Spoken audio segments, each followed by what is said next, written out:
Very good morning. On behalf of CAV, the Development Bank for Latin America, we bid you the warmest of welcomes to this, our second conversation, pedagogic model and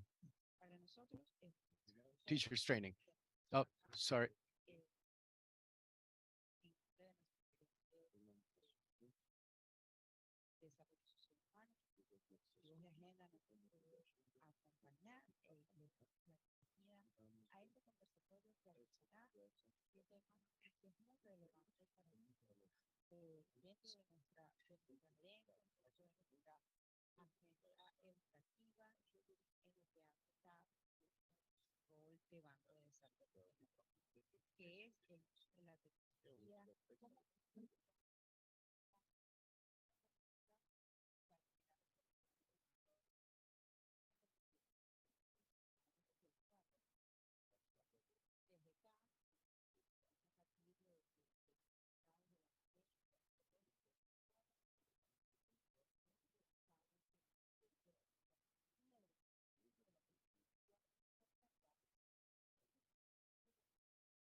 In that sense, we have been advancing in creating these spaces for reflection and these spaces for deliberation in order to share experiences, lessons learned, and good practices in such a manner that this may bring wealth to the discussion and so that we can truly incorporate technology as an efficient tool to improve learning. In order to initiate this agenda for today, I will give you a very brief presentation in order to give you context on which technology is being incorporated in our activities, yeah, how we're making a contribution for our region.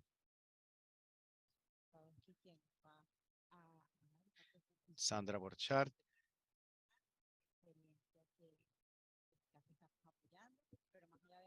Mm.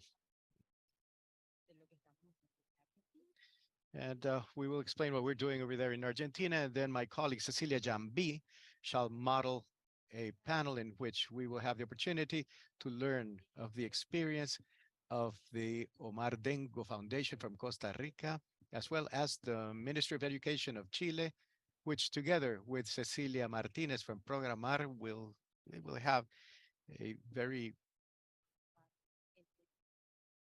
the pedagogic models, but very especially for teaching training. If you may allow us, I will share my screen in order to be able to show you slides that will serve as the background for what I want to tell you.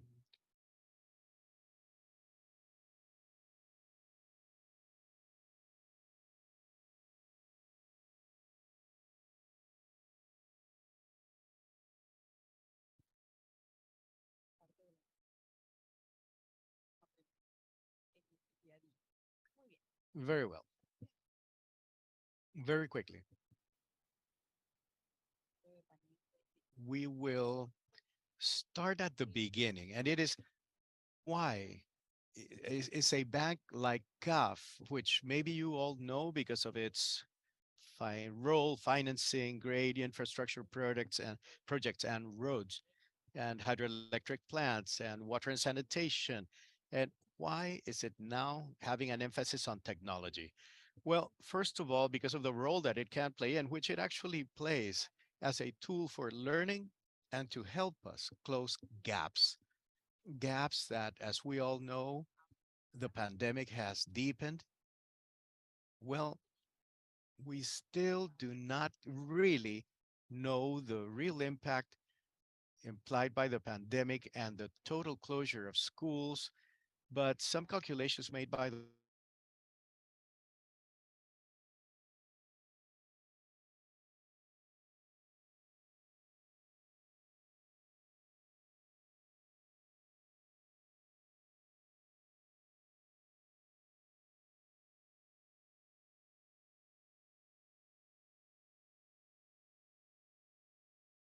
poverty indicator tell us that those are 50% of our students were not able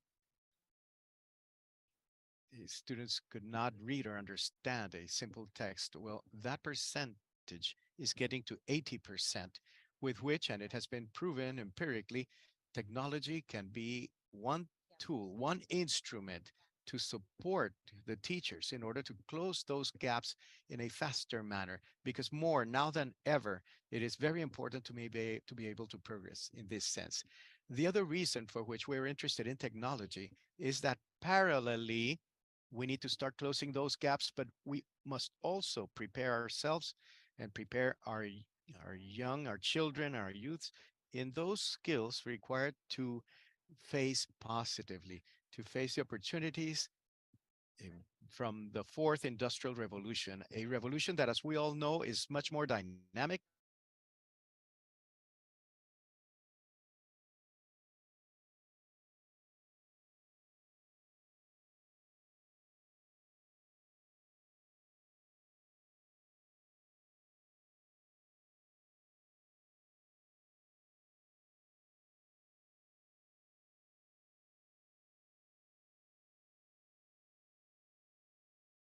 permeated with as tester with, and those will be tools that will define the careers of the future. These are careers that are about to be designed, with which it is very important to be able to give these tools to our youth so that they can adapt and be able to take advantage of those opportunities that will be brought about by the fourth industrial revolution and the new labor market. Finally, because there is no educational transformation without technology. And both of those gaps are explained because our educational model is centered on the teacher, but not because the teacher is not important, but rather because it is a good teacher with a student working separately, where we expect every student to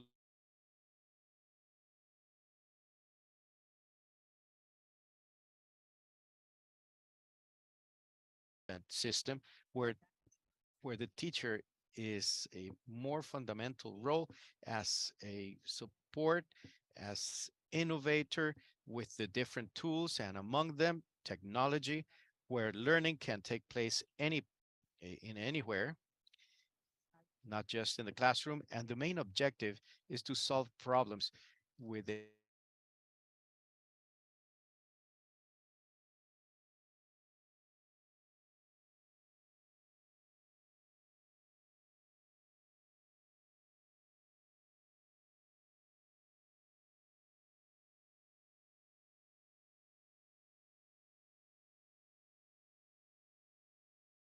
technology is an important role to achieve the teachers, students.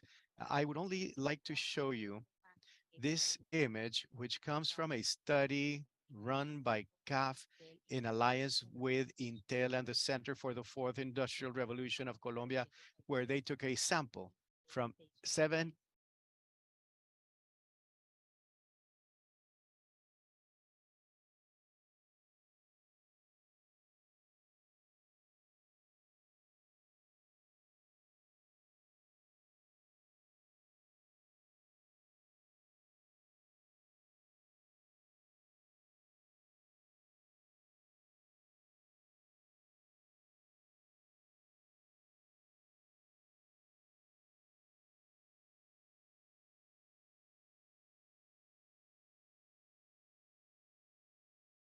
metrics. They were so how to work with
And in technology, it is, of course, to the dangers that we have in personal data.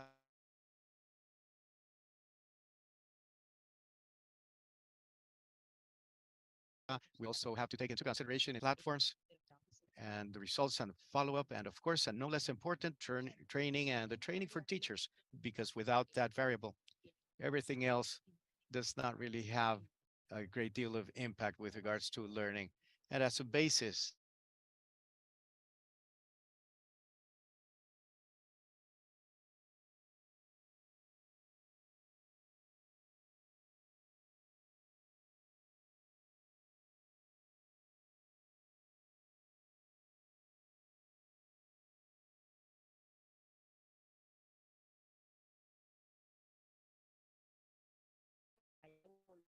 to evolve to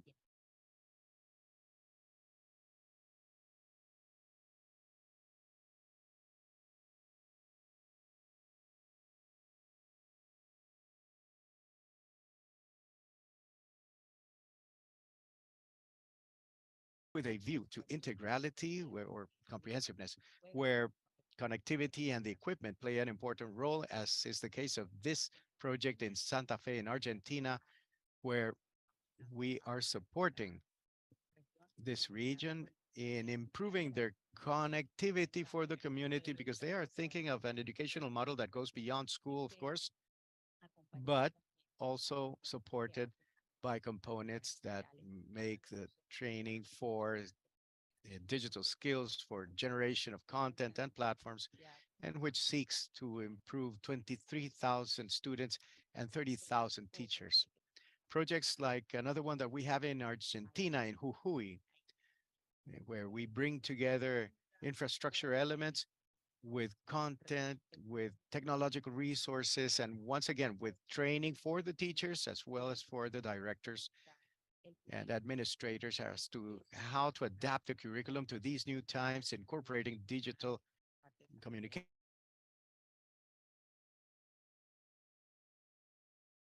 skills required for the 21st century. But furthermore,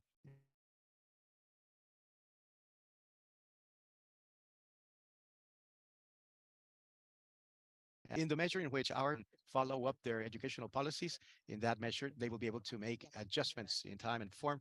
And the truth is that there is no way to escape the use of technology in order to provide that follow up and the measurement with greater certainty. And generating documents of applied knowledge and good practices and systemization of models that may help how to bring to reality the incorporation of that technology. We have the case for rural schools of difficult access, which is no minor tool for our region. We have the systematization for a model to be applied in school. Once the school is connected, there we get a world of challenges that schools do not necessarily have. The schools have to take advantage of that technology that they have available. The document that I was telling you about, this overall agenda for the incorporation of technology, and setting off from that point along that line of work and those objectives of wanting to support our countries to improve their policies and redesign or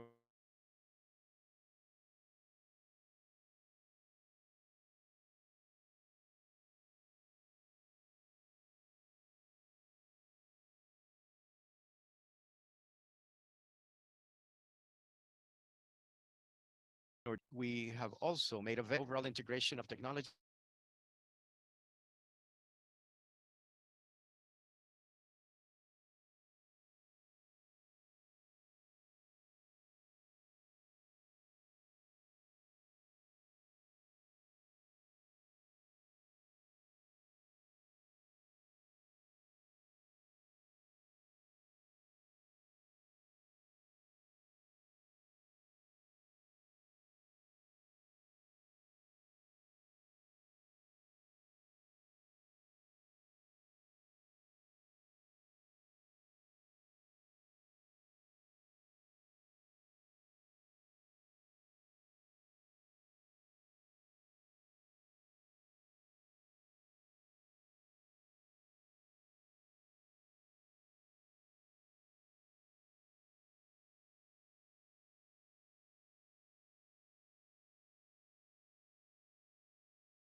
We want it to be so. It is a leverage for the learning and knowledge should be the objective for everyone, as we will see is the case for computer thinking, which is the bus on which we should all be riding. And let's start by getting on that bus because it is the future, and future is right around the corner. I thank you so much for your attention, and I leave you now with Mara, who will share an experience that we have in the region and which furthermore we are sure that we will be able to support in replicating that one in other places. Thank you very much. Thank you, Dinora. I will then share my presentation with you. Thank you all who have joined us today.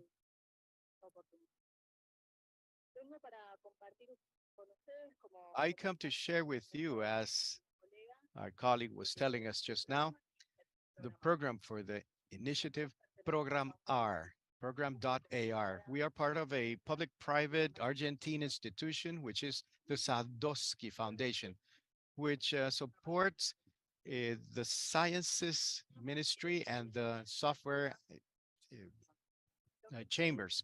This is an institution dedicated to the topic of development and research in the area of IT at the service of the state and the public offices, but also for the different provinces around our country. The initiative stems from 2013, when, as Dinora was telling us, it was the moment in our country for the inclusion of technology in classrooms. It was the moment of the equality, connecting with equality. And it was also the moment in which we placed a great deal of emphasis on the use of digital resources and devices for teaching with other contents like languages, maths, geography, etc. At that time, the moment of teaching of computer sciences in school was not a topic in the agenda, but for us, it was a fundamental key that should accompany these other programs that were being carried out precisely to attain a profound appropriation of these devices as computational devices. In line with what Dinora was saying, our program had as a main process that these devices compulsory uh, class. For that purpose, we identified different challenges. We needed to generate teaching material. On the other side, we needed to train some teachers and directives to raise awareness among public officials and the need for redesigning the curricula, and of course, to carry forward lines of scientific research that would bring about the results of different programs, but also that they should cover the impact of the incorporation of these contents, for instance, with regards to the topic of skills, as Dinora was saying a while ago. Our initiative was characterized from the beginning for not doing one thing at a time, but rather for embracing the challenge as a whole, even with all the difficulties that it implied for a federated country. We have not one Ministry of Education. We have 25 ministries, where we have 24 ministries in each jurisdiction, and then one national education ministry. But the ministries in the different states have autonomy to decide their curriculum. As a matter of fact, they cover their own teachers and the training for them and the schools. The national ministry defines the general guidelines for the content in classrooms. But as I say, provinces have autonomy to define this in the different states. So I was saying that the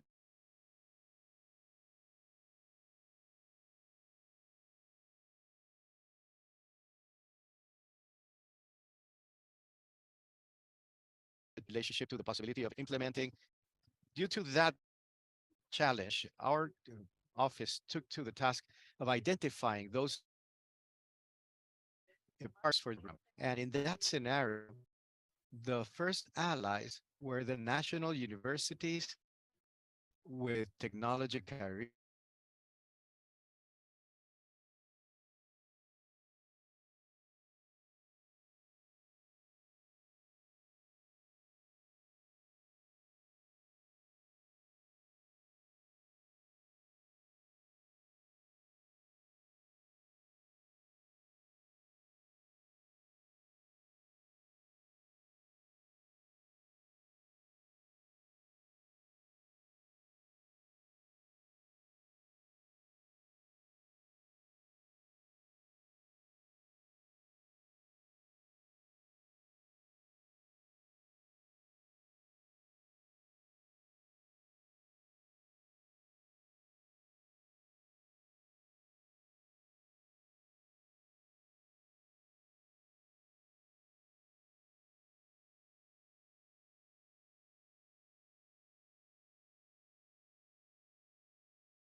with the universities and the persons who are in disfavor. Your interpreter apologizes. I have lost connectivity.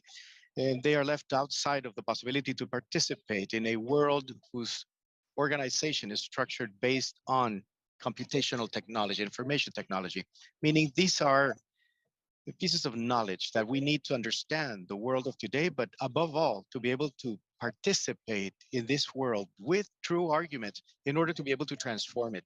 And these are necessary conditions which the schools, public schools, have to afford their citizens so that they can operate in the present and, above all, develop themselves for the future. Then, for us, it is key, of course, to be able to use technology critically, but we believe that it is insufficient to merely know the instrumental skills regarding the use of computers, and we need to study the computer as an object for studying, the computer networks as a work a tool for studying, and to understand the risks of its operation.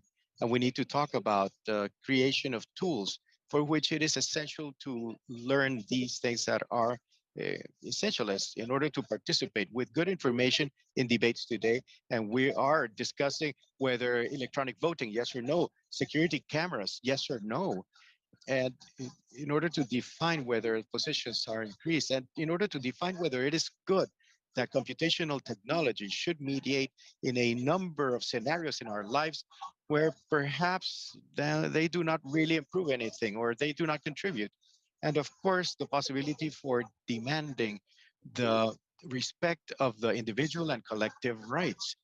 Perhaps you will have seen in networks and in the media over this past week the the noise about a new chat tool that allows to talk to a very potent machine intelligence or artificial intelligence, which you can ask them to write a play, and 5 minutes it can change it from tragedy to comedy. So how is it that there can be such a potent system with which I can talk and from which I can ask if they were as if it was a human being to respond to my needs and to then do it at such a speed? And how do I know whether what the machine, whether what the AI response is true information or not? How can I know that that system is not biased with regards to the answers and replies that it is giving me? So not only to be able to understand the systems, but also to be able to understand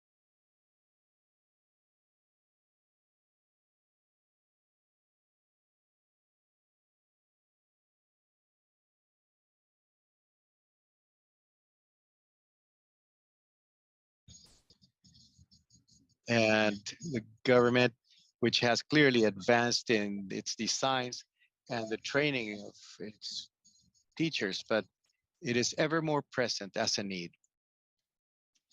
So, in order to share with you very quickly about some achievements, as I was telling you earlier, we work with over 14 national universities around the country. We have held training activities in almost all conditions. We work with 23 provinces, and we have cooperation with over 15 ministries of education in our country. We have trained in courses of different lengths. We have had some short courses, some longer ones, the initial university training, but also workshops at the high school level. And as I was saying, the design of teaching material that can be downloaded for free and the platform which can be used with connectivity and without connectivity. And that is why we have the number of downloads. And in order to round off my presentation, I wanted to point out some things that for us are key. For us, it was very important to design the content of training and to design the teaching materials and to be able to put into play these platforms as a model, as I have said at the beginning, to be able to bring about our focus, the content that was essential to have the classrooms at each different level, so that this would bring about curiosity, would bring about questions, doubts, the discussion of different possible solutions, and that there should not be a line down, but rather of a perspective from research from the question for this content. And for us, this has been a key element to bring about both in teaching trainers or teaching teachers, as well as the development. And so, in as much as there is no necessary relationship between the computing and teaching by computing, we think that that solution is a virtuous circle, precisely because it is not an instrument, it's not a group of languages, but rather it is a group of concepts that stay over time and on which we will be able to define when I use them, when not, and why. Okay, so here we have some images that are about the manuals. And finally, I wanted to tell you about the following. This is an image that summarizes our latest contribution, if you will, to this system, which is our curricular proposal. We define the contents of computing in this area, and there is infrastructure and representation and processing and data analysis. For each one of these areas, we have defined a number of axes.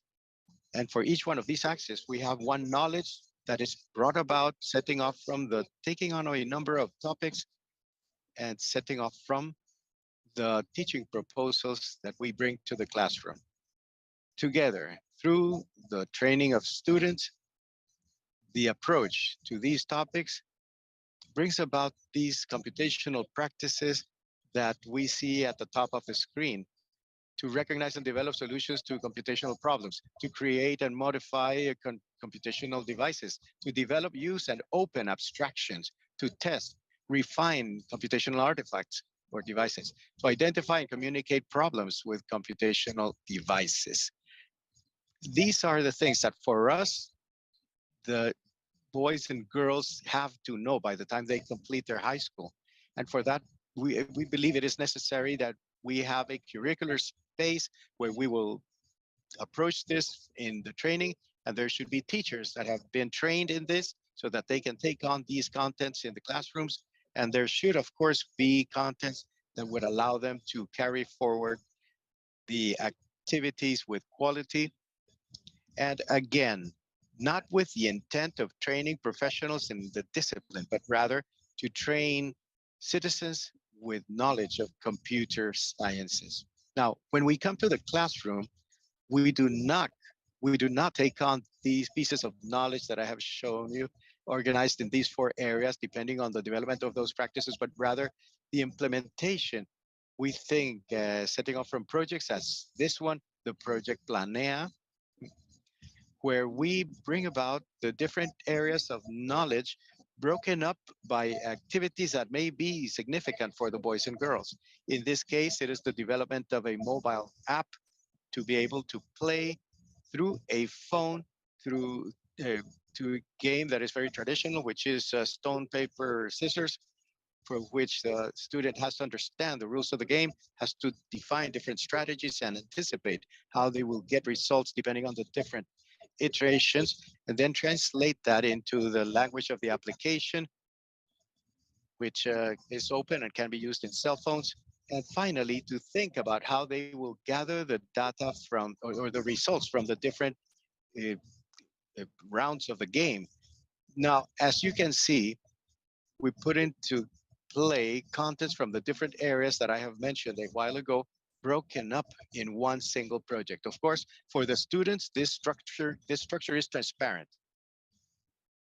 They have to have knowledge from these organized. The ones that need to have knowledge about this are the teachers and the officials who make the decisions. And finally, I would like to say that the fact that there are resources such as this project available so that teachers can bring to the classroom quality programs, it is very important. Normally, we ask teachers 100 things or a million things, and we consider them superheroes, and truly they are, but they have limited time to be able to plan their activities and bring them to the classroom, assess, and then support their students.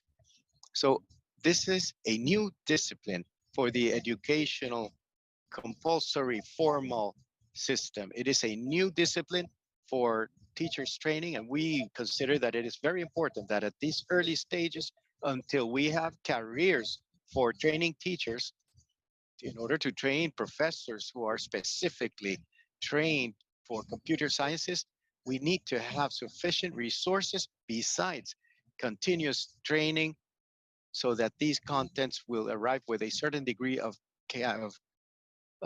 quality to the classrooms. I will leave you with the hyperlink where you can download the proposal for the curriculum, the one that we have been supporting the different jurisdictions in order for them to make their adaptations. Of course, as I was saying earlier, we also have transfer of knowledge so that jurisdictions will have um, training and they can support these trainings with quality. Thank you.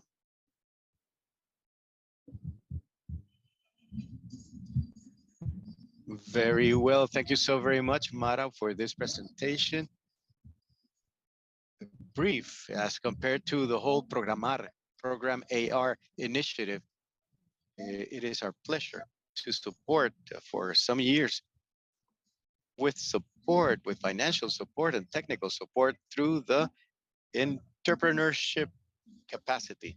So we have seen and we have supported this initiative, which truly includes and covers, and it was the leader. It is the leader. Well, both in the awareness raising as well as in the activities that Argentina, in our case, is undertaking in order to introduce the teaching of computer sciences in the educational system of the country. Here, I would like to highlight one point, which is among all of the activities that Mara has already shown us in her presentation, one point that is the topic of, I would say, the sensibilization or the awareness raising or advisory, technical advisory to ministries and to the policy makers and actually to citizenry in general, because in as much as Dinora also said during her initial presentation, and Mara also mentioned it, in as much as the inclusion of technology in educational systems as a tool for learning, it has been around for a long time. It still has a great deal of challenges ahead of it. And in fact, the need for including content in the specific field of computer sciences or even compulsory in schools as necessary competencies or requirement to understand today's world. This is, this is essential for the countries in the region. As Mara was saying, there is no total consensus on the definition of computer sciences. And based on that, well, how to teach it. And it also conditions the rest of activities, which resources, which materials, what type of teaching for teachers we require, who will be our allies for this policy.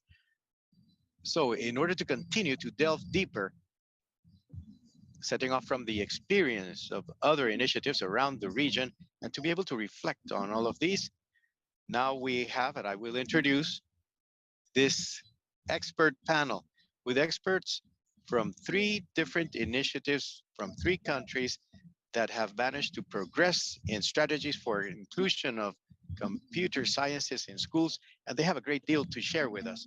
So we have our 3 panelists, and I will allow myself to introduce them briefly. We will first hear Willy Castro, Deputy Director of the National Program from the Public Ministry of Education, rather the Public Education Ministry from Costa Rica. Hi, Willy, how are you? Welcome to this panel, and thank you very much for joining us. Good morning. Thank you very much for that kind invitation. We also have the great pleasure to have in our panel Mr. Martín Cáceres, Executive Director of the Center of Innovation and Ties from the Ministry of Education of Chile, Links rather. Hi, thank you very much, Cecilia, and all of our panelists. Hi. And we also have the participation of Cecilia Martinez from Argentina. Cecilia is a doctor in educational policies. She's a teacher from the National University of Córdoba, She is a researcher from CONICET, and she is founder of the Sato Foundation. Thank you very much. It's my pleasure. Very well. So let us organize this panel around, in principle, about two great rounds of questions for each panelist, and then one final brief round as final reflections and questions or reactions that may emerge from the change of each one of the panelists. In each case, each one of the first two rounds will have about 4 minutes each to answer the first two questions, and then we will leave the final round for the end. So let us first start with Costa Rica, and then we go with Chile. First of all, since both of you, first of all, in this first question, I want to give you some space for you to introduce your initiatives and their main, so that you can tell us of the first main elements that each one of your countries has, the introduction of the teaching of computer sciences. So let us start with Costa Rica. Well, Willie, the foundation in Costa Rica has long experience in efforts in coordinating with the Ministry of Education for the design and implementation in Costa Rica in the national program for IT in schools. As a matter of fact, Costa Rica is the country, it is a country that is an example in the sense that they have managed to include computer sciences at scale. Today in the country, they're covering, if I'm not mistaken, over 70% of schools. So a little bit, really, my question for this first round is that you could describe what are the main characteristics and initiatives. How did you thought about this science, computing sciences as part of the curriculum? What was the objective? What were the main activities and the main characteristics of those main activities? And since your experience is long, perhaps some tips that you could give us as to how you implemented that. What were the main elements that you would highlight from that definition and implementation in Costa Rica of teaching of computer sciences? Very well. Thank you very much, Cecilia. And uh, greetings to all of the colleagues with whom we're sharing this panel today. Indeed, for us as a country, the contribution of the Omar Dengo Foundation has been an alliance with the Public Education Ministry. Is an important contribution to the development, not only the technological development, but also the social development of Costa Rica. The Omar Dengo Foundation is a nonprofit private foundation, and it supports in public-private alliance that has been successful and sustainable since 1988. So within the framework of this alliance, we got to agree with the ministry that there should be a signature of information uh, uh, knowledge from preschool, which has a 1 hour and which is not assessed numerically in the report, but rather it is evaluated for a formative manner for the students. So at the level of public schools, we see it as something learned from evaluation of learning as training. In terms of the scientific basis of the literature, we look at educational computing. It is not the same thing along all courses, but it is rather an a signature as in its own by its own right. And we go even from preschool, they go from primary school, and then until the third year of high school. And as a country, we have another program that actually it covers them in fourth and fifth and even sixth year of the technical training. So as you were saying, we have a nationwide work and we're covering the whole nation. I think we're above 95% of coverage. And then these students at the levels that I explained, they go to 2 lessons, 40 minutes each of educational training per week. So it is there. They go to a laboratory which is part of the other element, basic factor for success, which we consider that we have, which is being able to assign the equipment to the educational institutions in order to bring in the teaching with the technological aspects and then the administrative aspects that cover everything that deals with the implementation of technology in education. So the foundation, in alliance with the ministry, supports all of this from teaching, technical, and the administrative. We believe that it was quite a visionary move over 30 years ago in Costa Rica with the purpose of developing new attitudes towards science and technologies within an open, creative framework aimed at the resolution of problems, particularly and about productivity in a commitment with education and the commitment and our what we owe future generations. And we love the support that we've gotten so far because Costa Rica, as in general terms, has developed and has had an incidence in the training of the creation of the student training in reducing the gaps in access and the use of technology in urban and rural areas also. And in personal development, we have also promoted some cognitive capacities as the logic thinking, problem solving, collaboration. And it has been educational development in which we have improved the quality of the educational system by improving educational practices and, of course, in economic development, favoring the scientific and technological development of the country. So we believe that the contribution that we have made with this proposal, together with the ministry, has allowed us to develop Costa Rica as a country as well.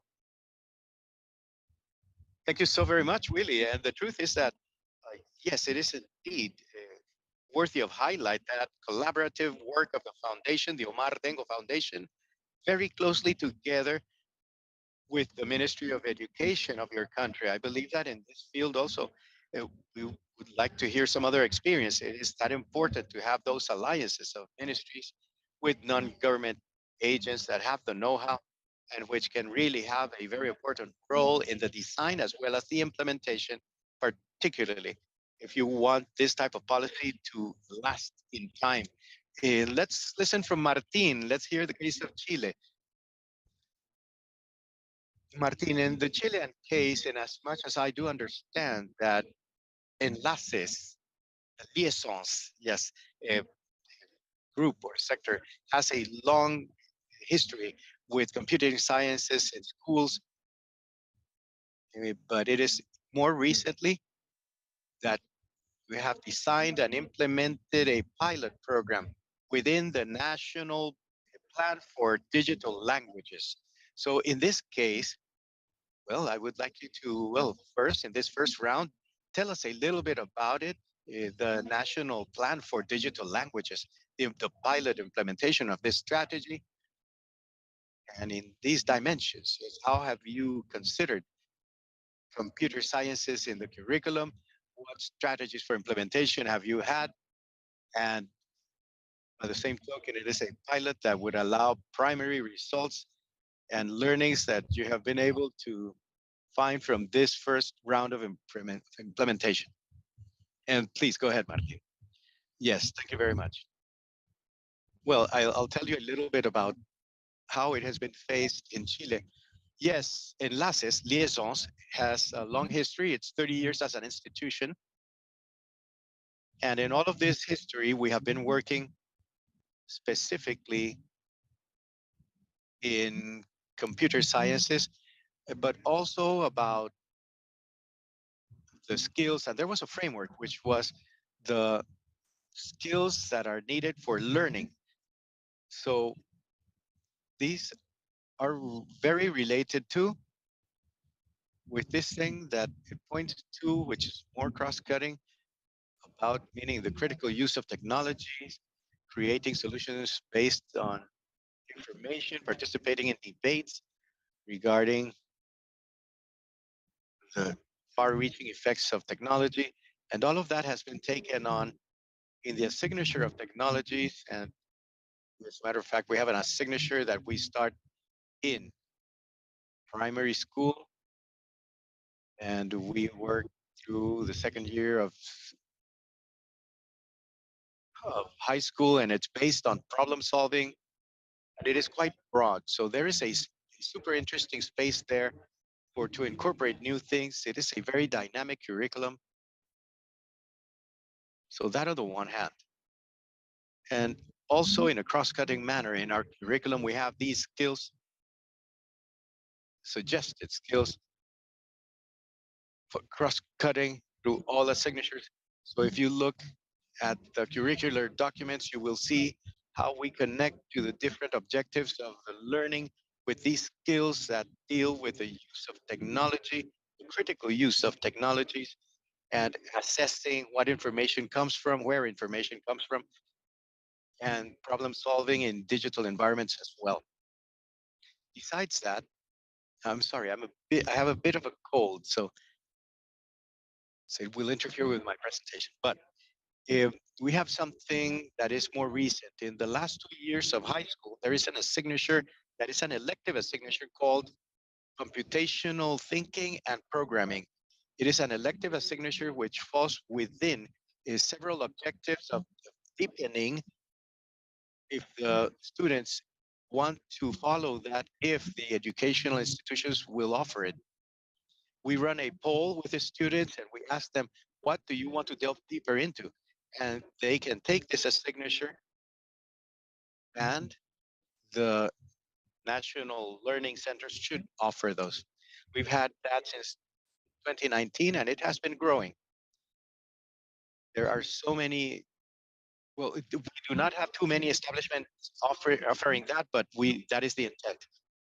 The other thing that we did back in 2019 was looking at the curriculum and try to include these more specific contents about computational thinking and programming and sciences for computing into these two branches, the signature of technology in a cross-cutting manner. And that was done through a very interesting union with the civil society, including the CODEA Foundation, and with other organizations, with Profuturo also,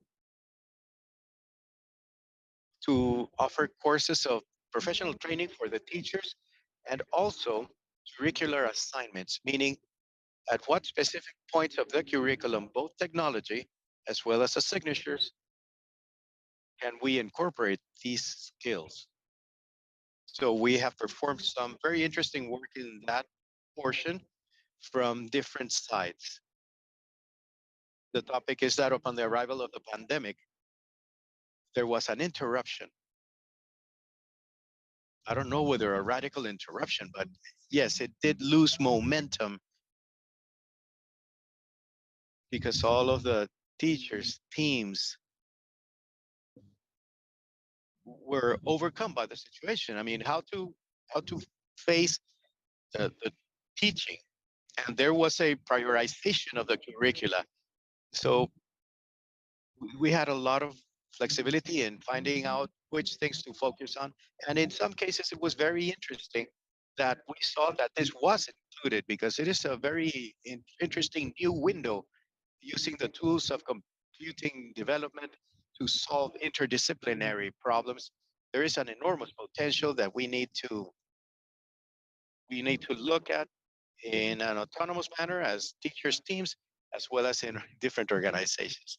So there is very interesting potential there with a teaching focus because of the interdisciplinary nature of the project. Very well. Thank you very much, Martin. Perfect. Yes, we will continue the next round in order to manage the time that our panelists are having. Very well. Very interesting. Those two interventions. And most definitely, I would like to point out that Costa Rica has opted for implementing the teaching of these competencies as a specific discipline, but Chile, as I think I have understood, Martin, is making some kind of a combination of the reformulation of technological teaching, but also introducing it as a cross-cutting competencies and using it for this some forms of teaching and learning using We're trying to foster learning based on projects. And then I will go over to Cecilia. And Cecilia, I would like you to, since besides your knowledge in depth of the initiative Programar, with whom you have worked a great deal, but you have also worked, you have researched, and you may have some networks for collaboration with other initiatives in other regions that are also undertaking efforts in this sense. I would like to ask you, bearing in mind everything that has been presented up to now, the three initiatives, plus the general knowledge of the region, which would be your reflections regarding which elements should be taken into consideration at the time of the definition as to how to consider the sciences of computing in the curriculum? Is it a cross-cutting? Is it specific? Is it optional, elective? At what age? I mean, do we need regulation? And a little bit also how to introduce some of those elements in the discussion. All right. Okay. The first element to take into consideration, as we have seen during some research that we ran through some countries in Latin America, is the definition.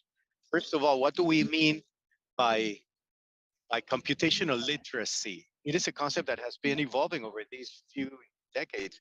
And what is the space occupied by such? If digital is like learning the language and the concepts that will allow us to understand, value, create digital artifacts or devices, then this also means that we need to understand information security in order to understand the risks, programming in order to be able to create operation systems, operating systems rather, and also networks in order to guarantee an infrastructure for that creation, and also to work as a collaborative manner in the manner in which we develop digital devices, meaning a number of specific concepts in the discipline that would require their own space. On the other hand, if we define computer literacy as tool for, then it is not necessary to have these groups of knowledges, and it can be cross-cutting, which is quite different to its being integrated. The curricular integration does recognize its own curricular space. As Martin was saying, a project, a, it will be a project if it recognizes that mathematics, that languages have something to contribute from their own spaces.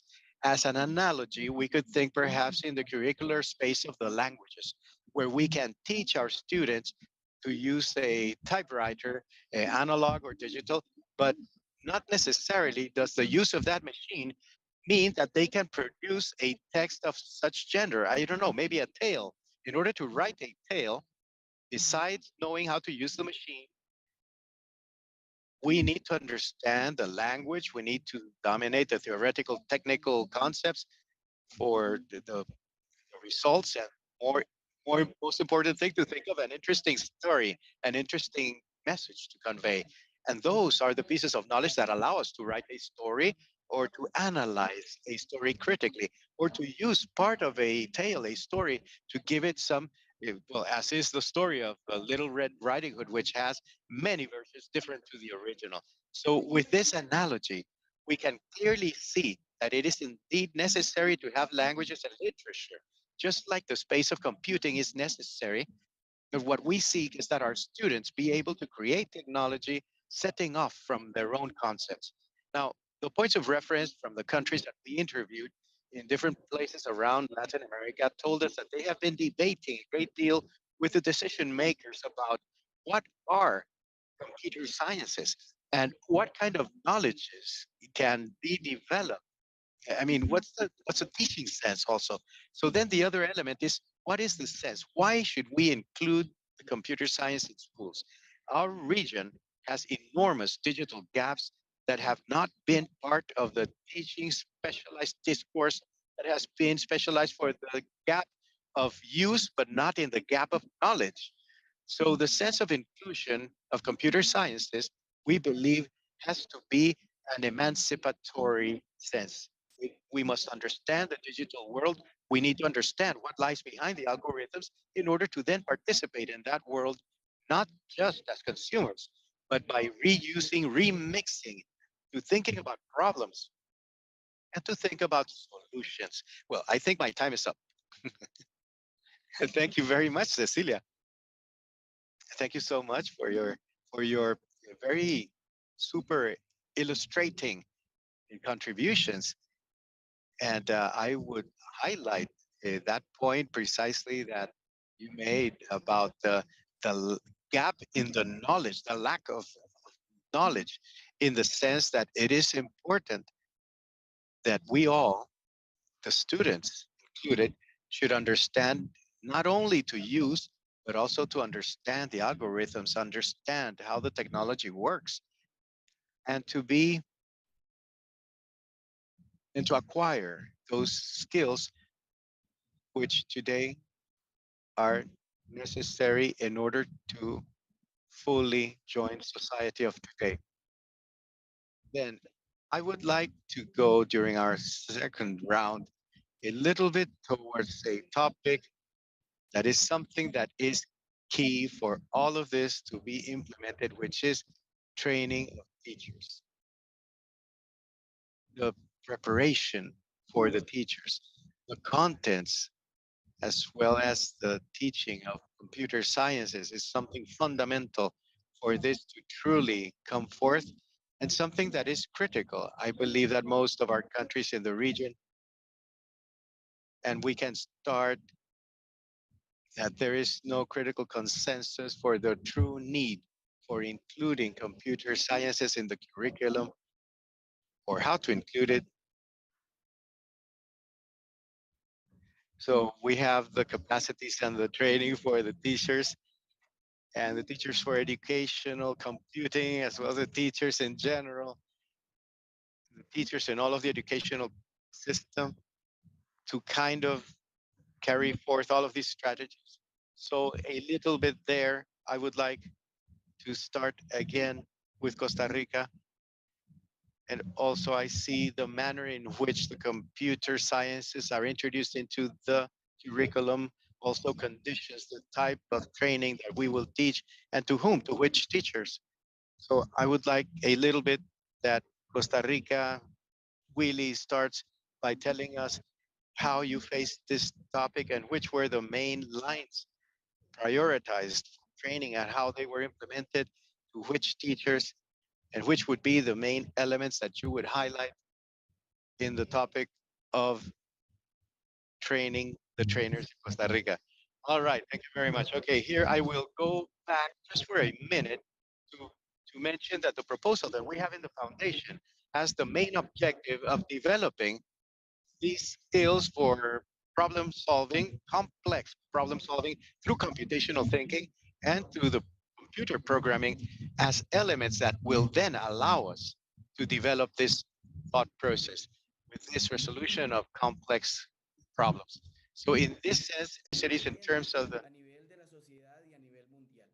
at the level of societies and the worldwide level. So in that sense, the foundation analyzes the profiles of the people who graduate from those universities and then try to add the training in work or hands-on training in order to see what we can do with the foundation. So as an example, I could bring about the topic of computational thinking specifically. Maybe it's not the emphasis of the curriculums in the universities, but then it is our duty to add it as a complement. In this sense, we have what we call a roadmap for a teachers updating so that these profiles nationwide, we have a common tree trunk, and then this common core, we start thinking about computational thinking, teaching of computational thinking, then programming, and then teaching of programming in order to add to cover those little gaps that we had from the initial training. So how do we do it? Well, we have one common core, and setting up from that common core, after adding these areas, we have a specialization by level. So teachers who are specialized for preschool, they will develop more skills and capacities related to the level of their students. Then secondary school or high school, they go to a different. So we specialize them, if you will, at those levels because the teaching for preschool is not necessarily like the one for educational projects. And so that is more or less what we have done. But I would like to add one element that was essential for us, which is what we call advisory and support. So in our alliance, we do have advisors for educational computing nationwide who throughout the year they are constantly supporting the educational centers and the teachers in the elaboration of the proposal in teaching, in administrative, in technological, to take a look at the whole ecosystem so that we can bring to those educational centers, we can bring them to higher levels of implementation of our proposal and the development of the skills and competencies that the program seeks. We have a website, we have a robot that we made for preschool. We did it ourselves. And furthermore, we also support with equipment. What is used specifically for each level? It's a little broad to explain in such a short time. I don't want to take my colleagues' time, but I hope I have been able to provide you with a general framework of the components forming part of our proposal. Thank you very much, Willie. Yes, yes, the time is a tyrant, and this is just an appetizer, and hopefully we will be able to continue to delve deeper into this. And we would like to give everyone a bird's eye view of some elements so that, well, those who are listening to us and other policymakers from other countries and other ministries and, well, from countries in your countries can, well, kind of take in order to move forward on this topic. In the training about training the trainers, I highlight the topic of the combination that Costa Rica has created, the creation of specific grades is some aided, some aimed at computational thinking and different to what the universities do. But this complementary work of the foundation in the training during work of those teachers and to understand the profile of initially, but let's say continually supporting the work of teachers in schools through training and service and through the support and the advisory, which I also want to highlight because, of course, it is very important.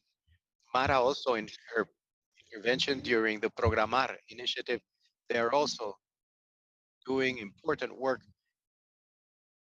with regards to providing the teaching materials, everything dealing with something that Mara was also saying, the resources made available to the teachers in order to facilitate their ownership and their integration to the teaching of this discipline in classrooms. So, well, thank you very much, Willie. Let's listen to Martin. Martin, in the framework of your strategy for integration of teaching in computer sciences, how have you taken on the topic of training the trainers? Which would be the main elements to highlight? Yes, as I was telling you, it is not yet in the curriculum, except for the last few years of high school, and it was recently included in the trainings profiles, and the maths teachers need to know specifically in computer sciences. Now, this topic I believe is one of the main ones with the curriculum because in Chile we have an overburdened curriculum. So that is kind of a barrier in order to think of adding another discipline with all of its complexity. The topic of training also, we are quite far from having that. And in the signature of technology, we have specialists in Chile. So in computer sciences, we have not managed to do that. There are many universities that do have signatures or courses for computers and computational thinking, but they have been incorporating. But it is not a massive thing, and we do not have the career of a computing sciences teacher. We have moved forward in continuous education. We do promote courses, some specific as well as some cross-cutting ones, and for the incorporation of computational thinking, the signature, as well as for the teachers of different signatures who may seek how to incorporate these skills in their teaching, and that from the tools of the ministry itself, as well as in their unions to other organizations. So there is a very interesting group of organizations that offer continuous education and advisory for implementation. Thank you very much, Martin. And there, well, I highlight that Chile, well, actually, really, in reality, Costa Rica is kind of an exception with regards to the degree of progress. The rest of the countries that we're just getting started. And well, as a matter of fact, I think that there is one point that is important from your presentation, that the topic of the need for incorporating this discipline in the curriculum. It is also difficult to implement policies as a mass for training teachers, and furthermore, but well, how they, let's say, develop strategies in the environment of small scale besides the training during service.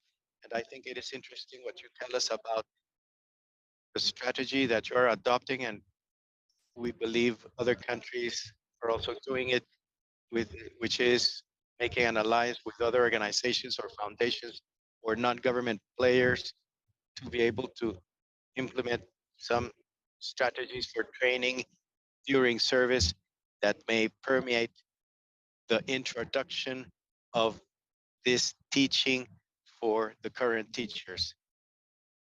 And so, well, Cecilia, now I would like to allow you to take the floor a little bit also how I think that here there are several modes, as Mara was telling us about the strategy in Argentina for training teachers in alliance with universities.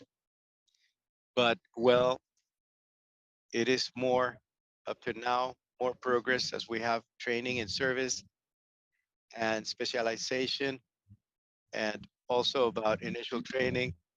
And what Chile was telling us, what Costa Rica have told us, how my question goes to you regarding also how or which would be, from your standpoint, also take into consideration all of the initiatives that have been presented, the most important elements to take into consideration when one wants to plan the training of teachers for the integration of computer sciences to teaching.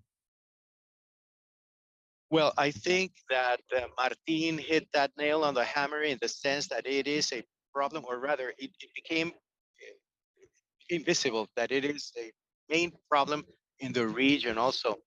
When we interviewed our people, in the case of Argentina, for instance, the teachers who are today teaching computing, 50% of them have training in that discipline. The other 50% have training in teaching, but none of them have both. So there is an issue with our the industry, let's say, that makes trained people who are trained for that discipline, they go to industry. So in many countries, they are doing what the colleagues already stated. They are not training teachers through updating programs or specialization programs. And we have an urgency that some countries are offering computer sciences or robotic through teachers that do not have specific training. However, the courses are well received by the students and by the families, and they actually agree to learn together. Now, I'm not saying that this is the best pathway. Clearly, the role of the school is not that. But yes, to show that it is urgent to take on the problem of teachers training and the social relevance that it is having, with the disciplines in the communities. We are willing to learn together any way we can. But if we think, of course, this is a structural problem that should not be solved by individual capacity or the individual will of each teacher, but rather as a structural problem, it has to be solved with structural solutions, and that will be with training models. Now, fortunately, there is a great deal of different experiences around the region, and we have seen some interesting uh, techniques. Well, we have learned a lot. Costa Rica, what I love about Costa Rica is that they have redundancy. They have the initial, then they have in service, and then they have the follow up and the support. And interesting in Costa Rica because they have gone along evolving in their model over time. It's not that they started exactly that way. They have been constantly evaluating and assessing, which has allowed them to adjust. So one manner to create a training model, we need to have assessment in order to adjust. Uruguay has done the same. So this is great news because as a region, it is not necessary for us to start from scratch, but rather we can recover what has already been done with success. The fact that something is redundant, it does not mean that all teachers need to learn about computing. That is unthinkable. And at some point that was attempted when we were thinking about computing as a cross-cutting element. And the implication for educational policy is that we have to train everyone. And clearly cannot be done. It is an impossibility. But with regards to the training received by teachers, they appreciated it is well received, although they say that it is insufficient. We found that in every single country that we researched in. And well, which are the ones that are the most appreciated? The trainings where we train the teachers setting off from firsthand experiences that they did not have in their schools, because in their schools they were not teaching computing. So it is an opportunity for us to have that relationship with the discipline will be significant as of the moment that they start learning it, so that they can register with such and such teacher in the school, because it is one important factor. The introduction of technology into schools is that there should be another teacher that does it. And that is why it is necessary for training to include networks, should include networks for follow-up. Within the training course, there should be a moment during which the teacher will go to the school, it will try to use, it will reflect with the parents. That is very potent in terms of educational training. And one thing that Teresa Lugo, whom I think is somewhere around here, this meeting, is that it includes the support of the directors of the school so that there will be coherence and support from management, because there can be crosses with the idea as to what it is to include technology, and it causes the training to lose some of its capacity. Well, not a problem. You're going over. It's just, yeah. I really have to highlight some points that you have mentioned.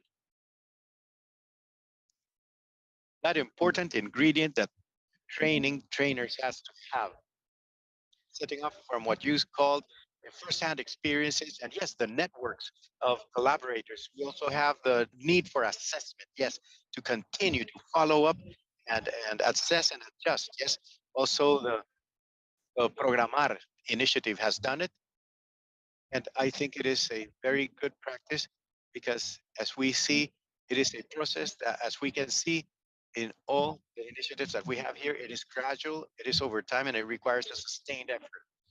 I would like to, well, in closing, because we don't have too much time left, I would like each one of you in 2 minutes. I'm so sorry, it's too little, but let's try. Each one of you in 2 minutes could convey to us what they would highlight. What is the lessons learned that you could extract from the experiences of each one of your countries in order to recommend to those who are listening to us?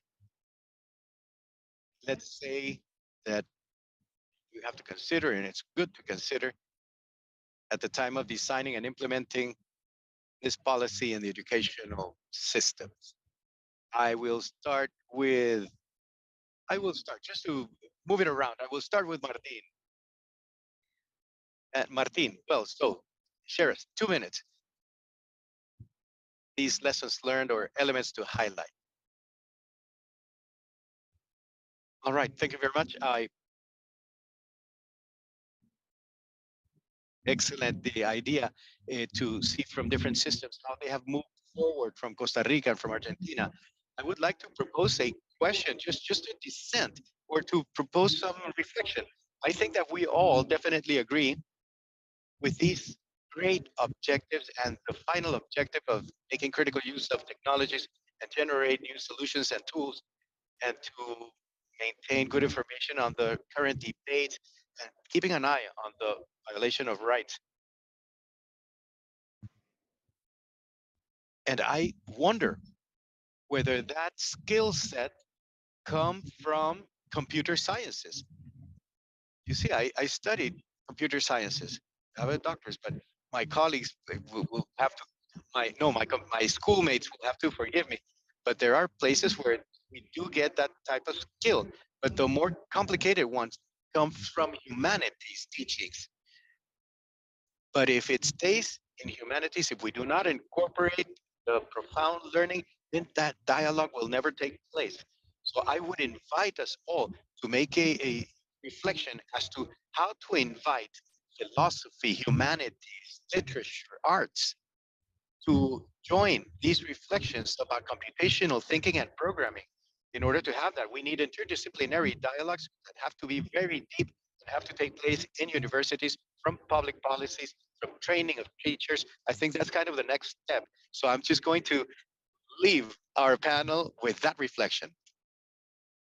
Thank you very much, Martina. As a matter of fact, it is the first time, uh, first expression that you leave on the table like that, but most definitely, we have to demand that consensus. Where do we find those skills? How do we integrate the human skills? Where does where does the definition lie for sciences?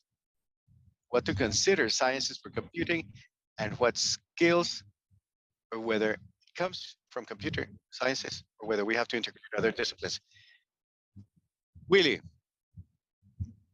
it is your turn so that you can also tell us about some final reflections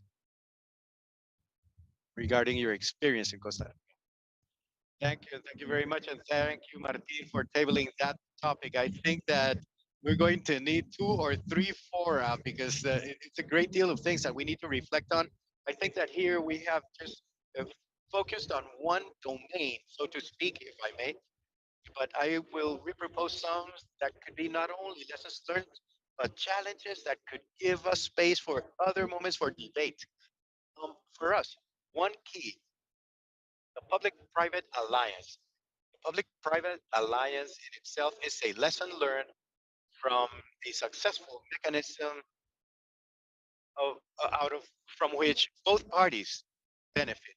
So we need the support of non-government organizations and private, and I think that there is also an ecosystem that we could work on in a very ordered, very organized manner for the benefit of that end goal that we have, which is the educational development of our students, the social development of our countries, the human development of our people. As Martin was saying, it is a comprehensive ecosystem that we have to think of as a whole.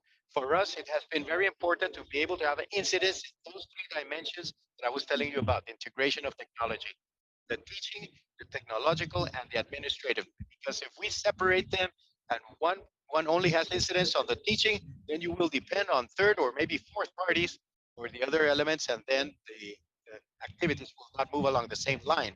So we need to try to either join them very closely or to try the main actor to really cover all three elements. In our case, we have sometimes made a team. We provide administrative teaching. We have the teaching, pedagogic teaching that has helped a lot. So those are the ones that I would leave as lessons learned. But I also want to mention some important challenges. And as you said, Cecilia, that even if the language of computational thinking and in IT of humanities, humanities, the digital humanities, which is perhaps the focus on which Martin wants to take our reflections, Those are topics that are not necessarily well positioned with the decision makers and society to have this discussion. There is a great deal of work to be done in order to be able to even have that deliberation.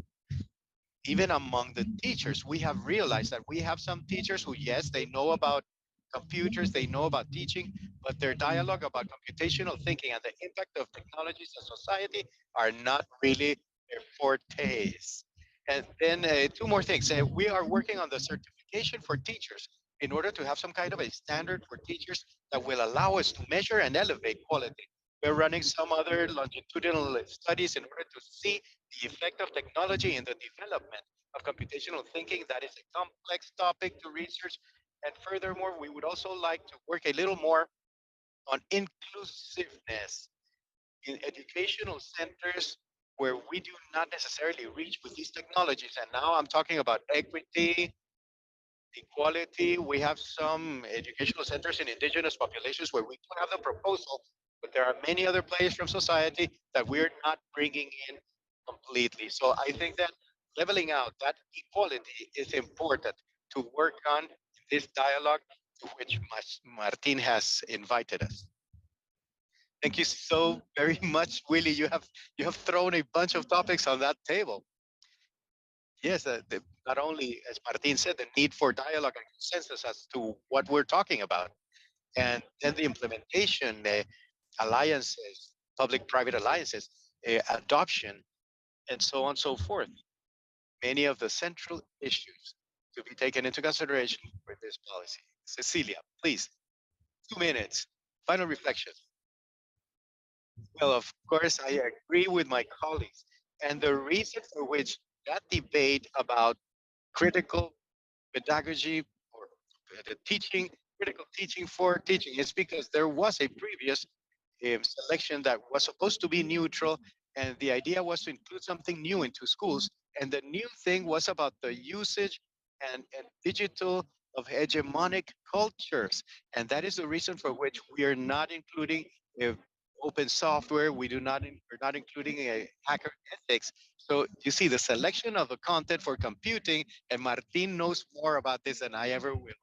We can also do it from a critical perspective to include everyone and to include use that are called counter hegemonic uses. And there is already a writ, as William was saying, this is recent, but there are written reports on critical computer science and counter hegemonic computer science.